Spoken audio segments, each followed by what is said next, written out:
Thank you, Pravajika Brahmaprana, and I'm glad to be back with you. Good afternoon, good evening, good night, and good morning, depending on where in the world you are.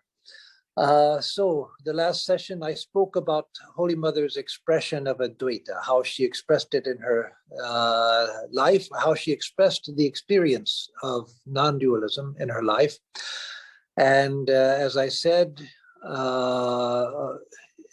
to her devotees, which includes me, she is the Divine Mother herself. And so that is, I accept that as true. I'm convinced of it as true. But as I said, that should not be a limitation of the Mother. It shouldn't be that, well, she's the Divine Mother, so what she did and said has to mean this. No, Swami Vivekananda was against putting limitations on Sri Ramakrishna, and that goes just as well to the Holy Mother and to Swami Vivekananda himself. And so Holy Mother was the Divine Mother, but she also was an exemplar of the state of non-dualism, which she, as I said, expressed as the mother of all, seeing the rising of all beings within the ocean of her own being, which is her own consciousness. Because again, in Vedanta, Satchidananda are not three things. Sat, existence, is consciousness. And that consciousness, which is existence, is bliss. So they are three ways of saying the same thing. It's in the mind that we perceive them as different. And so the Holy Mother, seeing the waves of living beings rising within the ocean of her being, which is within the ocean of her consciousness, she saw them as made of bliss. Bliss means what? When we say Satchidananda, of course, we know what the English word bliss means in ordinary parlance. It means a lot of joy, being blissed out, being extremely happy.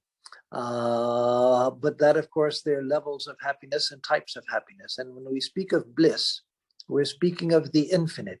We're not talking about a titillation of the senses, a titillation of the nerves, a titillation of the brain cells, making us giddy and making us happy and laughing and jumping for joy and so forth. We're talking about the reality itself, which is bliss by nature. And so bliss, like existence and consciousness, has to be taken in a very large context. And so it means love. It means joy. It means fulfillment. It means beauty. It means all of these things. And so Satchidananda, she saw these waves rising within herself, and they, when she was in the plane of subject-object awareness, they were the objects of her love, but not as objects are experienced by us.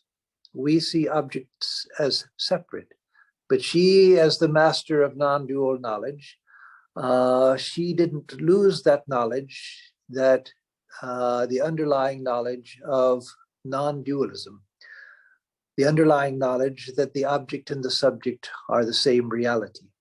So, coming to her sadhana, of course, one could go through her life and extract her teachings and say many things about many things that she taught and how it applies to non-dualism.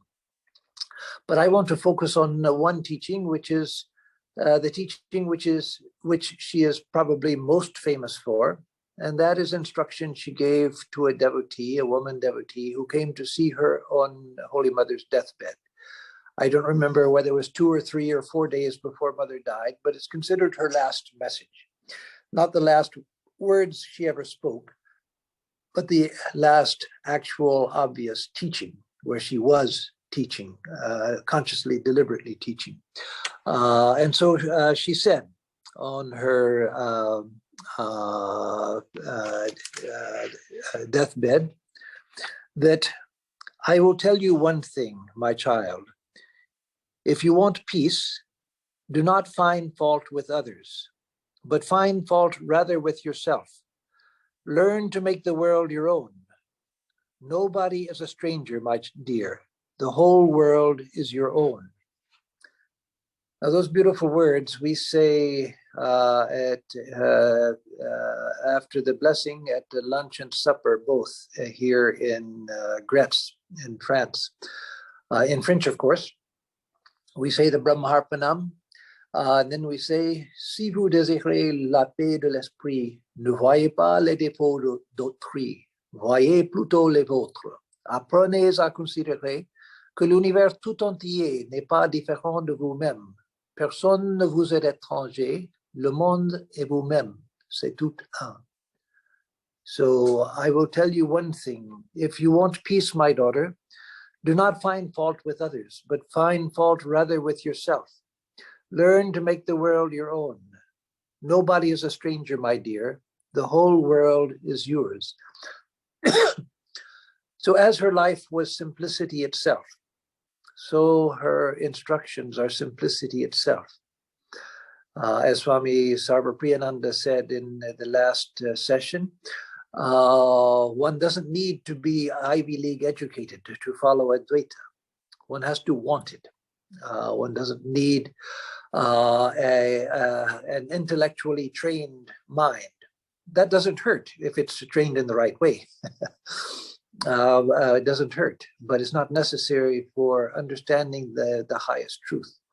And in the way that Mother put it, it's open to any mind and heart of goodwill. So it's simple, simplicity itself, and yet it is profound Dvaita sadhana. Many of you, most of you, and perhaps all of you who are here in this seminar, this workshop, are familiar with these words of Holy Mother. And certainly most of you are, because I recognize many of you as devotees of our various centers. But few people think about its non-dualistic foundation and the fact that it is pointing us towards the essence of non-dual spiritual practice. Swami Vivekananda used to say that Advaita, non-dualism, means always seeking the cause of the objective within the subjective. He would say it means always looking within, and it means seeking the cause of the objective within the subjective. So what does that mean? And that's what Holy Mother is talking about when she says, I tell you one thing, if you want peace, my daughter, don't find fault with others, but find fault rather with yourself. So before I come to that, how it means finding the cause of the objective in the subjective, let me just say that this doesn't mean that you should go about trying to find problems within yourself, thinking, oh, I'm bad and I'm bad for this reason and I do this bad thing and I do that bad thing. Once the Swami that I joined under, he was not my guru, but he was the Swami I joined under, and I owe a great deal to him for my early training and the early things I learned. Somebody asked him about this instruction of Holy Mother, do not find fault with others, rather learn to find your own faults. He said, yes, do that, but don't do too much of it, meaning don't do too much of finding fault with yourself. Meaning, yes, know what your problems are, but don't go on trying to find all of the bad things within you. That's a useless exercise, and it only strengthens the bad things within you. And so that is not what Holy Mother's saying. What she is saying is, as Swami Vivekananda said, when I see evil outside, I should seek the cause of it in here. If my mind were perfectly pure, I wouldn't see evil outside. Swami Vivekananda gives the example of the thief coming into a room where a baby is lying. The baby is awake, the baby is looking up from its crib. The baby sees the thief, but the baby doesn't see any thief because the baby has no thief inside. And so it sees no thief outside. So that's what Swami Vivekananda means by seek the cause of the objective in the subjective. Why do I see evil? Why do I hate people? Why do I find people irritating? Like Kedar Maharaj, who told Holy Mother in the example I gave in my last session that, oh, shut up to the people making noise. And Mother said, Cater, I am in awe. Why do you get irritated? So why do I hate people? Why do I look down on people? Why do I criticize people? Why do I try to hurt people? Look within myself, and I'll find that the seeds for seeing all of that are within me. If I were like the baby, I wouldn't see a thief. I wouldn't see a bad person. I wouldn't see a hateful person. If my mind were perfectly pure, I would see only God. It's because my mind is not perfectly pure that I see the world as I see it. That means the problem is here. This is the problem. The problem is not out there. The problem is not that I haven't yet found a place which is right for sadhana. If I only had the right place for sadhana, then I would really dive deep and I would realize God, and I would then there'd be no problem. But it's all these people around me that cause problems and give me trouble and distract my mind, and people do so many things to me, and that's why I can't plunge into God. No, the reason I don't yet find myself plunging into God is right here. This is the problem. So let me look here.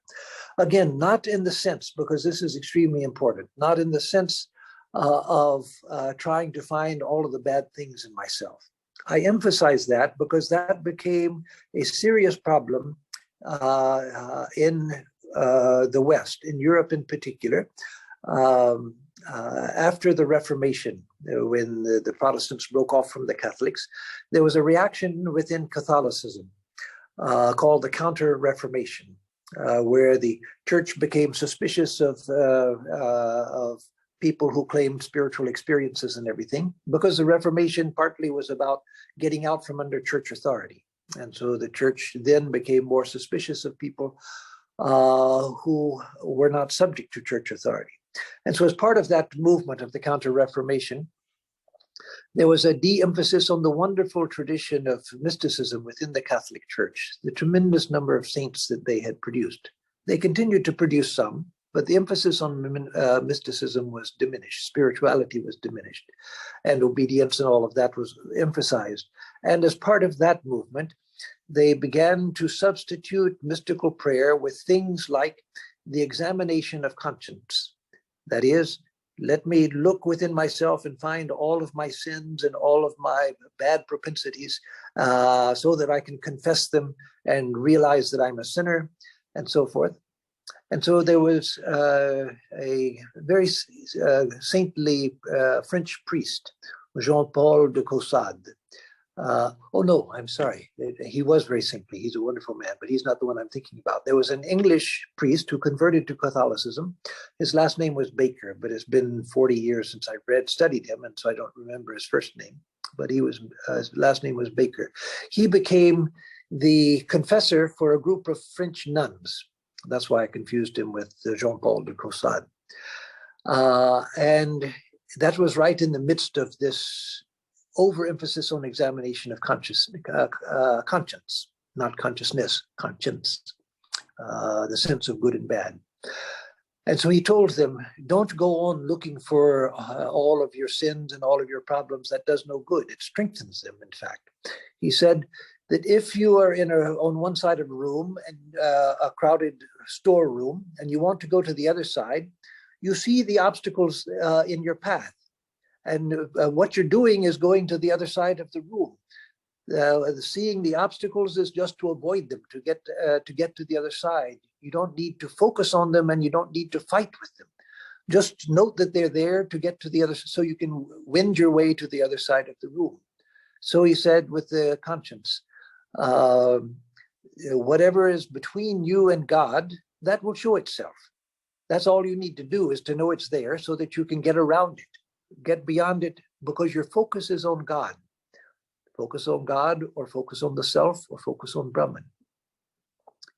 Eventually the same thing. In practice, we may see them differently. So learn to find your own faults, not to look at the faults of others. That's what it means, to find the seeds in me that are making me find fault with the world.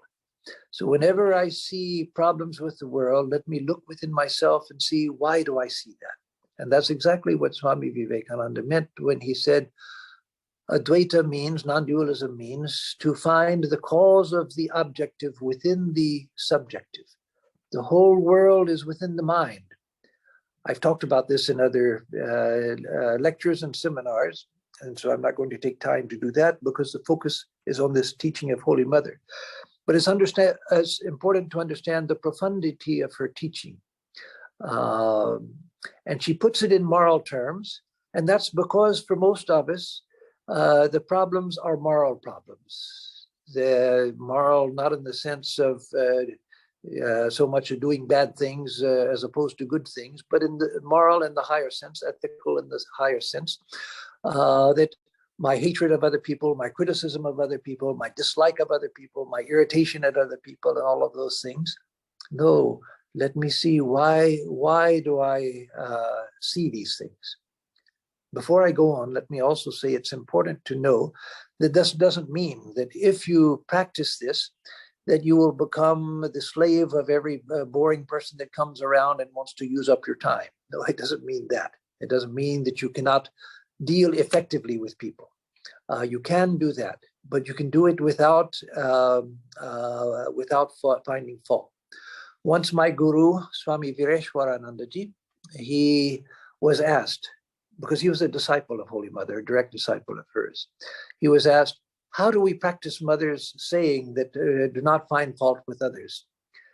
And he said, very interestingly, he said, if you are awake and alert and you are intelligent, you will see faults of others. You will see that this that's being done is not right. But what it means is don't react to it.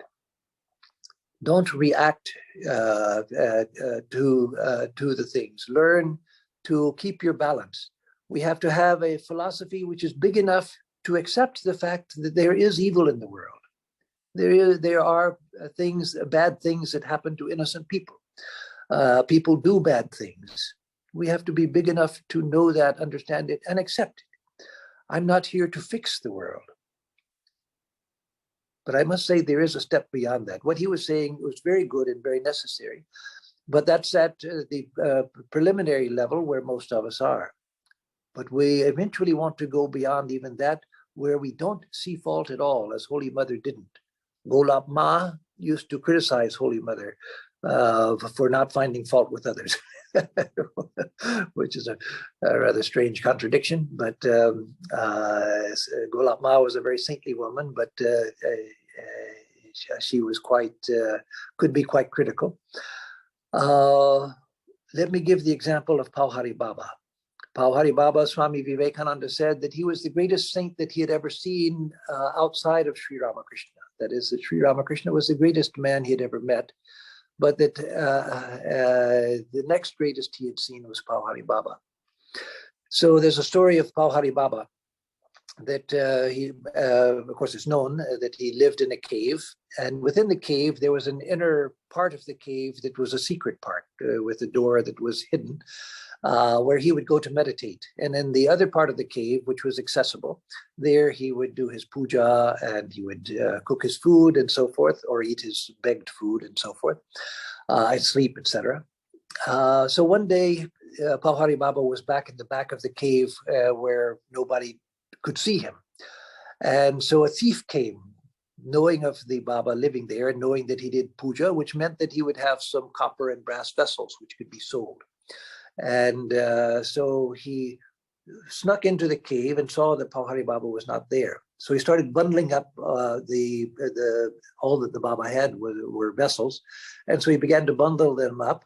And the commotion alerted the Baba that someone was in the cave. And so Pahari Baba came out of the secret part of the cave and found the man stealing his vessels. So the man, being frightened by being so accosted, he dropped the bundle and ran. And Pahari Baba picked up the bundle and ran after him.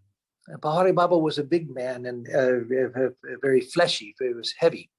And yet he ran faster than the thief, caught him and said, "Here, my lord, you have forgotten these. These are yours, please," and gave them to him. That's not something we can imitate. But that's where we want to be eventually. You can't imitate it. You can't say somebody's robbing my house, so I remember what Pahari Baba did, I'm going to do that too. Because the first thing that will come to mind is then people will think I'm a saint. So it doesn't work that way. Pahari Baba actually saw the thief as God because he had no thief in here. He was a great yogi, and the thief within him had disappeared long before through his spiritual practice. So he saw God, and he did what he did naturally. Because it was God, he offered it to him in sincerity, not as a tapasya, not as a spiritual practice, but as a realization.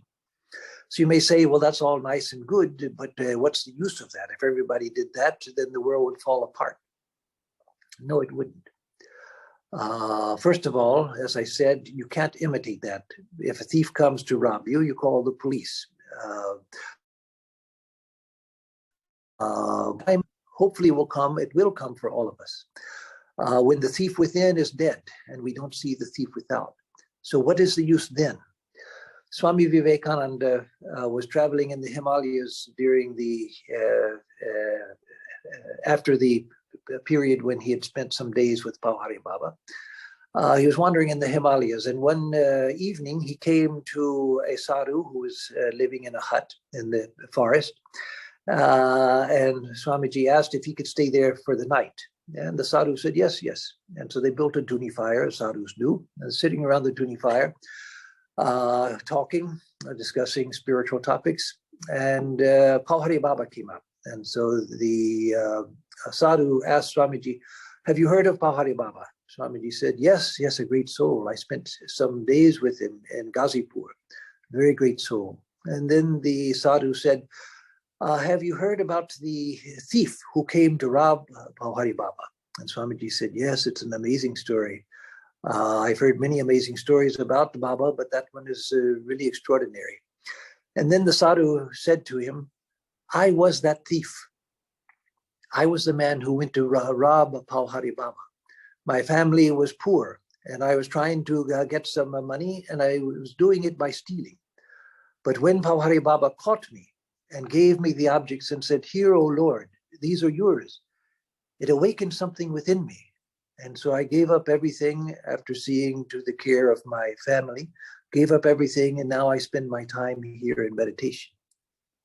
That's the usefulness of it. That's the usefulness of it. And that you see in Holy Mother's life, that she awakened the divinity in others, not by scolding them and saying, you're a bad person and you should go to hell and you're worthless and what a terrible person you are.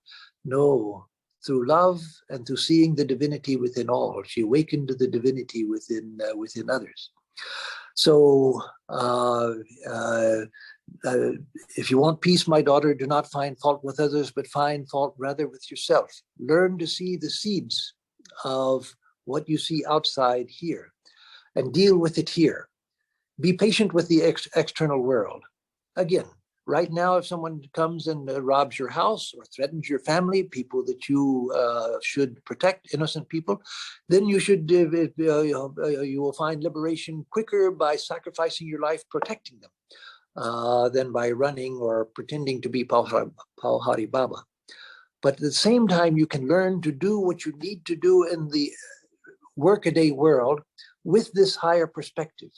And eventually that higher perspective will become perception. Until it becomes perception, you can't pretend. But you can begin by not reacting to the things that happen outside, not overreacting, not reacting, but acting appropriately according to the situation, which includes calling the police if someone is coming to hurt you or other innocent people. But you can learn to do that by seeing it within a context that is much, much larger. So this is the beginning of the instruction. I tell you one thing, if you want peace, my daughter, do not find fault with others, but find fault rather with yourself. Learn to make the world your own, because the world is your own. Again, I've given talks on the subject, and I won't go into it now because it would take another seminar to prove it. And it can be proven scientifically or in accord with the scientific, modern scientific ideas of perception. that the world that we see is not outside. It's not. We see the world of the mind. That's why in traditional Vedanta, they had the idea that the mind goes out and takes the shape of what we see. That's contrary to modern scientific views of perception, but there's a reason why they said that. It's because the mind that we see is a mental image.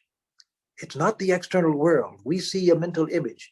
No one experiences the external world. Everyone perceives the mind's creation of a reaction to something external that we don't know what it is. The world that you see is only within your mind. It's nowhere else. And so the whole world is your own is literally true. Literally true. Holy Mother expresses it in ways that anyone, the simplest person, can understand in moral and loving terms, that the world is your own. Make it your own. Some mystics have expressed this truth by saying that the world is the mirror, and we are babies seeing our reflection in a mirror and playing with it. The world is your own reflection. You see what is inside. That is projected out. So the world is your own, literally. And again, that can be shown both according to Advaita. It can be shown philosophically and it can be shown scientifically as well. I've got to remember what time I have to stop or I won't stop. I go until 9:10 and then 9:30. Okay, so good. So we still have time for questions and answers after I finish with her instruction. Let me rephrase that. That was a gross misstatement. I can't finish with her instruction. No one can finish with her instruction. What I should have said is until I have come to the end of our description this time of her instruction. So do not find fault with others, but find fault with yourself. Learn to make the world your own. Then she goes on, nobody is a stranger, my dear. The whole world is yours. That's the metaphysical foundation of her practice and the metaphysics that we are to internalize. No one is a stranger, my child. The whole world is your own. When you see a dream at night, or in the day, whenever you dream, when you see a dream, there are all kinds of people in the dream. Some of them are people based on people that you know in the waking state. Sometimes they're people you've never seen. Sometimes they're people with distorted features and things. But in the dream, you see them as people external to yourself. They're people that you're dealing with. You may meet in the dream somebody that you've never seen before, and they take you to their house and introduce you to their grandmother. And you find that their grandmother has a whole life of her own and a whole personal history of her own. Where is all of that happening? Where did these people come from? In a dream, do you go somewhere else where there's another world and you're seeing external objective people? No, that's all from within your mind, all within your mind. And eventually we see that the world that we perceive, there are two ways of seeing this, I should say, because most Advaitins take the more common sense view, that there is the cosmic mind. The cosmic mind dreams this world into being. This is a world created by ideation of the cosmic mind. And those ideas become grosser and take on physical form. And we are dreaming our dreams within the cosmic mind. There is another view, and I'm not going to argue for it, but just state it. There is another view that the world that I see is my own creation. It's my own creation. And that's the view that Ramana Maharshi used to teach. People would come and tell the Maharshi that I want to help the world. And he would say, find out who you are and then see if there is a world to help. Find out who you are and then see if there is a world to help. Swami Vivekananda had interesting things to say on that, but again, that will take us too far afield to go into it. But he said that all of us, that all souls are right here in the same place. Oh, as I said yesterday, everybody is right here. And when I point at my heart, I'm pointing at your heart. and the heart of everyone, everywhere in the universe. Because the heart of the universe is right here. It's not outside.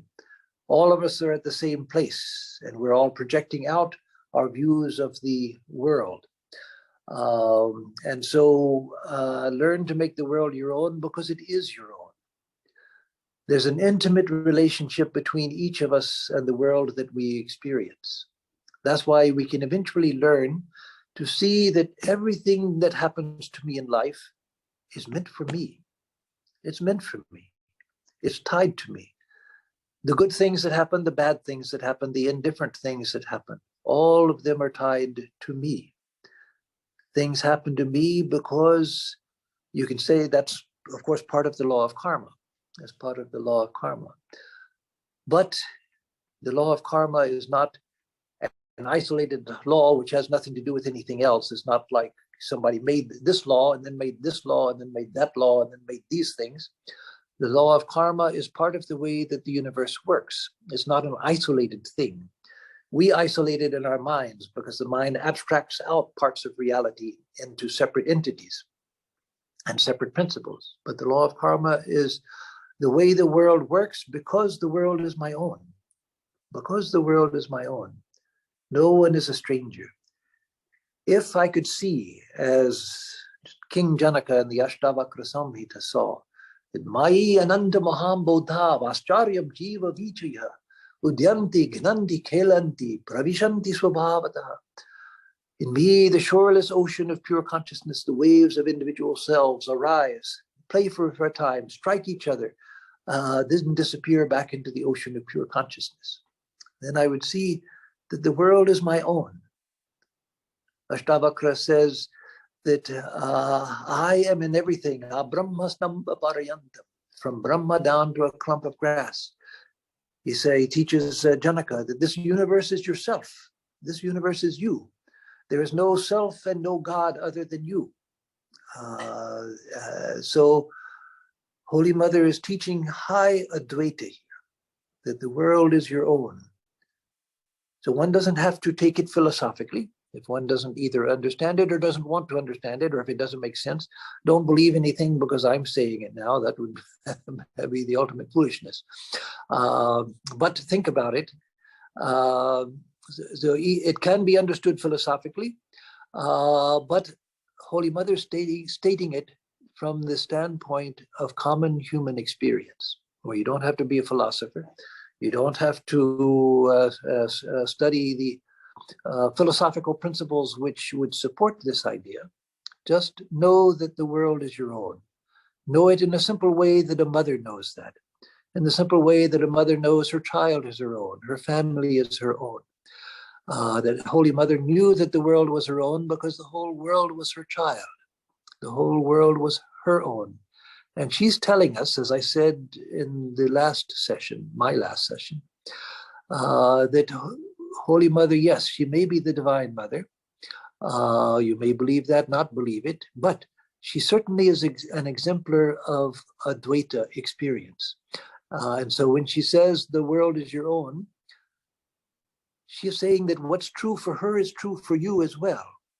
When she sees the whole universe arising within herself, it's true for you as well. Even if you don't understand it philosophically, don't worry about that.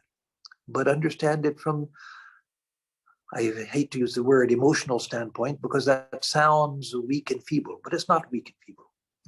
I don't mean sentimentality or anything like that, but understand it from a feeling standpoint. That is, if you don't understand it intellectually, you can come to feel. We all know people who are by nature very loving, very kind, very sweet, and they seem to love everyone. Somehow, not philosophically usually, but somehow they've come to see the world as their own. There are those rare people who say, I never met a stranger. I never met a stranger. Let us be that. We never meet strangers. No one is a stranger. Your world is a reflection of yourself. Your world is who you are. Let me just say that it's a very, very strange mystery. How the connection of this body to the world. Have you ever noticed this? We think of the world as out there. No, the world includes this as much as that. We all live in this bubble of experience. The body and the world, they're the same thing. We think we learn as babies. That's why Queen Madalas's instruction was so extraordinary. That she taught the baby that, no, you're not the body. But as babies, we learn, I am the body, and it ends right here, wherever my skin is. That's where my body ends. But no, it doesn't.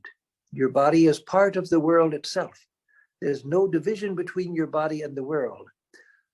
An appropriate body is the condition necessary to experience any world. This is not the only world. According to Vedanta, according to Hinduism, and according to other religions. All religions have the idea that there are other worlds. Crude religions say that those worlds are in different places. Vedanta says all worlds are right here. You change your consciousness and this world disappears and another world appears. Usually that change comes through death or through a extraordinary yogi like Sri Ramakrishna who could see other planes of existence. But all worlds are right here. And so this body is necessary to experience this kind of world. And there's no experience of the world except from within a body. Those people who have near-death experiences and experience from outside of the body, that's a temporary state where they are in their subtle body, which is accustomed to this plane of existence, and they still see this world from the subtle body because their sense organs are still tuned to this plane of existence, but they don't stay there for long.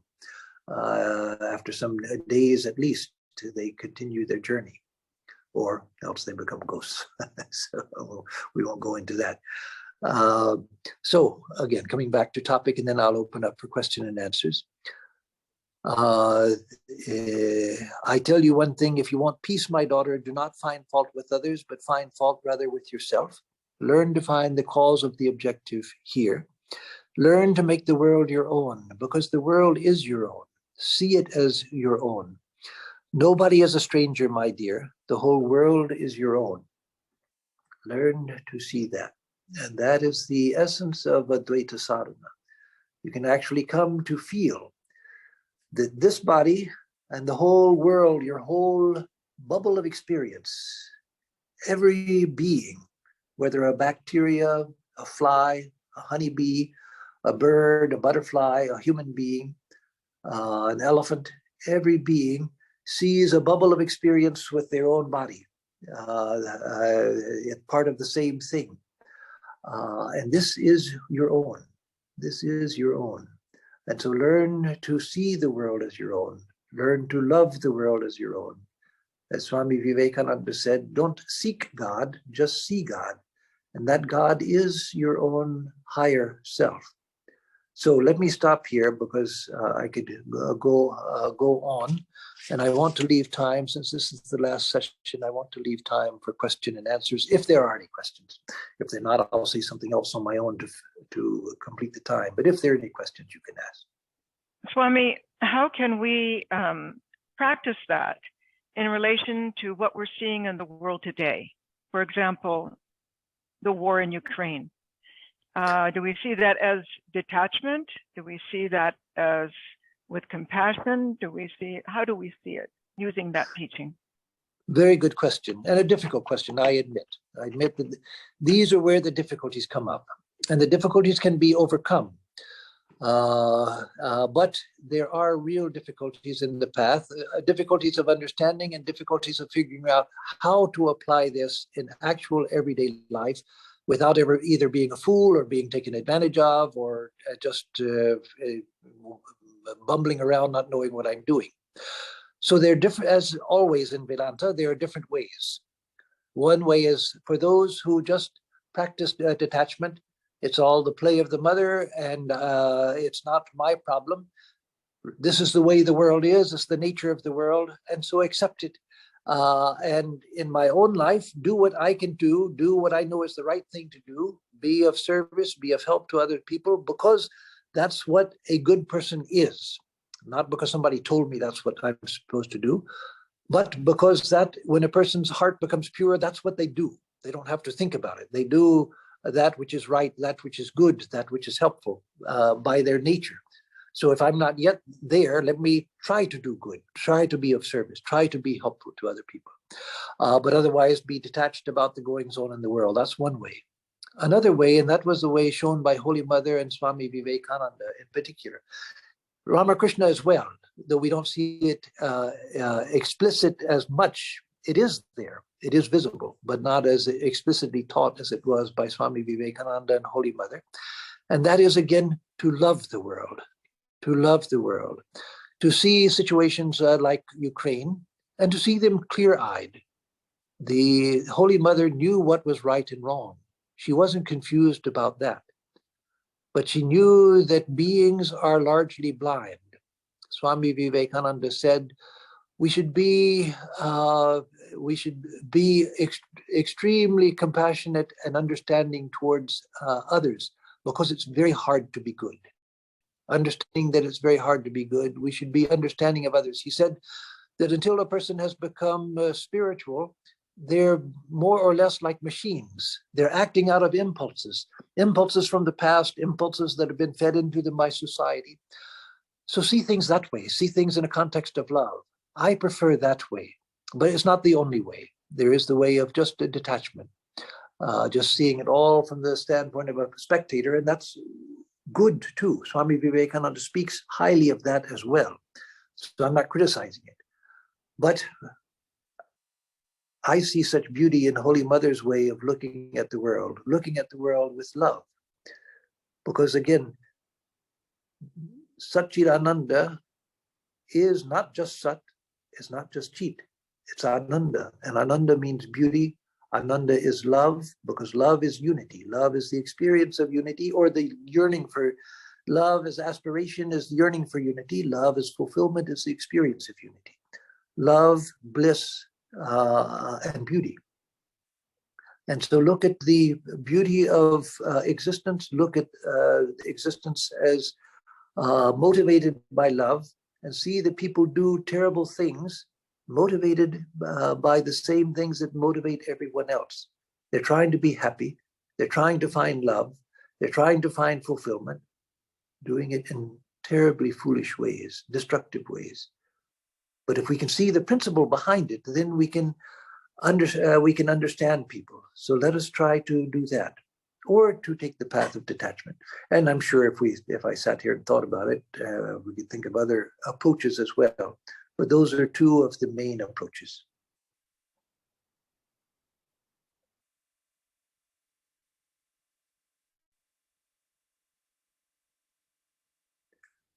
Let me just Being add. ethical. Okay, go ahead, Swami. Nope. Okay, I'll just add that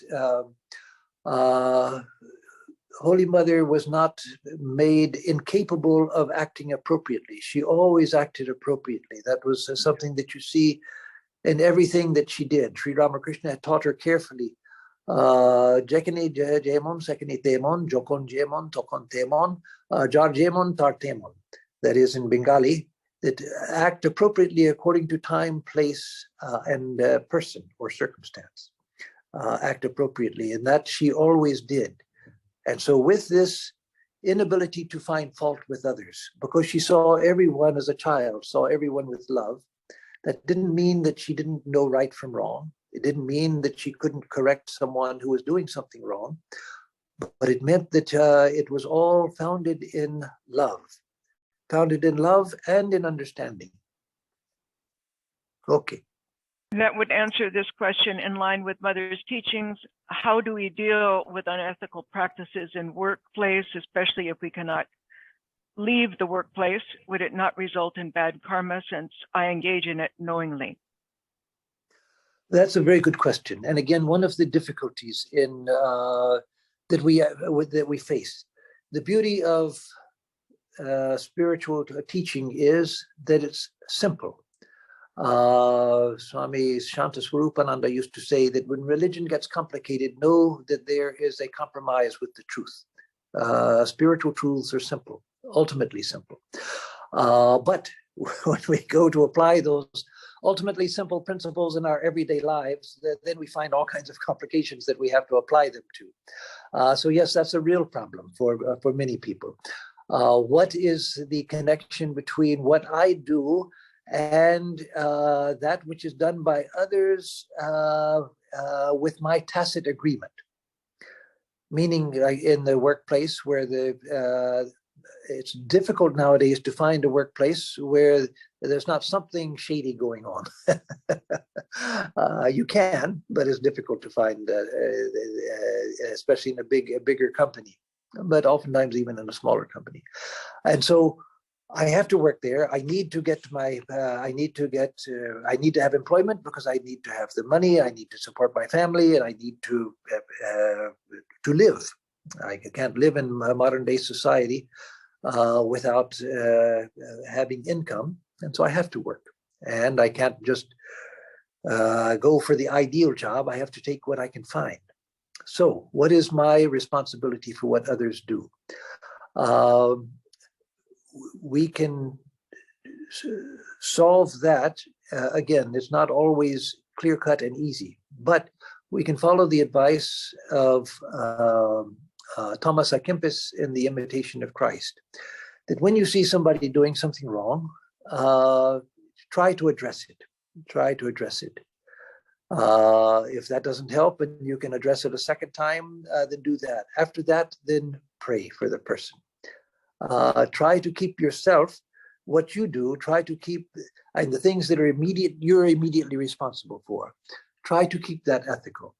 But we don't have control over the whole world. Yes, I said the world is our own. That's true. But that's true in a higher sense. It's not true in the sense that I am God and I make everybody do the things that they do. No, it doesn't mean it in that way. I can't make the sun rise in the west and set in the east if I want to. No, the world goes on as it goes on, even though it is mine, but not in a superficial sense. And so I'm not responsible for what everybody does, not even everybody in my family, not everybody in my workplace. Let me try to keep as honest as I can and realize that other people have to take responsibility for the things that they do. Let me keep clear that this is right and this is wrong. Even then, sometimes, as Holy Mother told one of her devotees, a devotee came to Holy Mother and said, "Mother, I work in this job, and sometimes I'm forced to lie. If I don't lie, I won't keep my job, and I don't have other work. And so I don't know what to do. I don't want to lie. I try not to, but sometimes I'm forced by my company, and I'm afraid of losing my job." And Holy Mother said, "Baba, you have to support your family, and so do what you can do. Do the best that you can do." She didn't ask the devotee that under no circumstances you have to be absolutely strict and sacrifice your job, sacrifice your family, sacrifice the whole world. No, we can't all do that. If we can, like a Mahatma Gandhi or somebody like that, good. You'll be an example to the world. But most of us are not ready for that. And if we do it when we're not ready, then we find that we have caused ourselves more trouble than we avoided. And so do the best that you can. Know that you are responsible for your actions. Other people, you have to leave them with responsibility for their actions. That's one of the great lessons we have to learn in life, that I can't make others good. I can try to be a good influence, but I have to leave other people's responsibility with them and not take it on myself. Swami, we have a question here. How do we see the world as our own without the impermanent ego establishing attachment or sense of ownership? So, a very good question. All are very good questions. And so, again, in the principle, it's easy. In the application, it's difficult. So let me give you the easy answer, and then it's a question of learning how to apply it. The problem ego comes when we see differentiation and when we make distinctions. I love this person, but I don't love that. that person. I love these things, but I hate those things. Learn the more that you can universalize and non-particularize your sense of love, the more that you can try to feel love for all beings, then the ego is not a problem. The ego thrives on comparison and contrast and separation and distinction. This doesn't mean that you're not going to love your own children more than children in some far off country or something. But you can love your own children and learn to love all other children also. You'll have a higher wave of love for your children, but you'll have a wave of love for other children as well. And that's not a problem. If the wave of your love is more for your children, look at Sri Ramakrishna and his love for Narendra. Tremendous love. Sri Ramakrishna had love for all of his disciples and for all beings in general. But his love for Narendra was extraordinary. And so particularized love is not a problem if we have generalized love for all. So learn to try to expand your circle of love. You can do that by sending out thoughts of goodwill and love to everyone at the time of your meditation, by trying to learn to see people with sympathy. When you see somebody who's difficult, somebody who's irritating and so forth, try to see that this person is a slave of their circumstances, of the way they were brought up or their experiences in life, and that's why they're that way. But inside there is that same divine self that's within all, and so they also are worthy of love, worthy of respect. Swami, you have about 2 minutes left. Would you like to add anything? Add anything? Yeah. Let me just, I'll try to keep it within 2 minutes. It'll be hard, but I'll try. One of the distinctions, and this seems to be unrelated, but it's not. One of the distinctions between Vedanta and Buddhism is a great religion, which I've learned a lot from, but an important distinction is that Vedanta says that within the illusion, within Maya, there is the real. And so there is a connection between everything here in this universe and the reality. And that is why anything here can be used as a tool for taking us back to the reality. A mantra can be used to take us back to the reality. A mantra is a special word because it's intrinsically tied to a divine state of consciousness.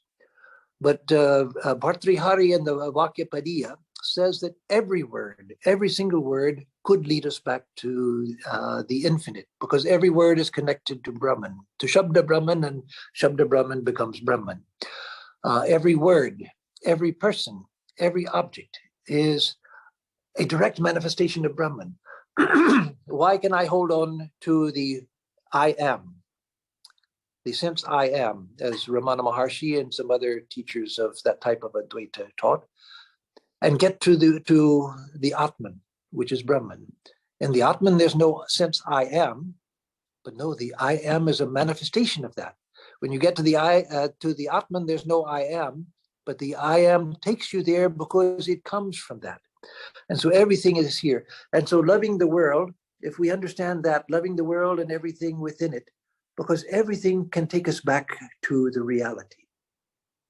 Love is one of the ways we can do that, by learning to love. And everything will take us back towards the ocean of love, because everything comes from that. Within the illusion is the reality. Within the appearance, better than illusion, within the appearance is the reality.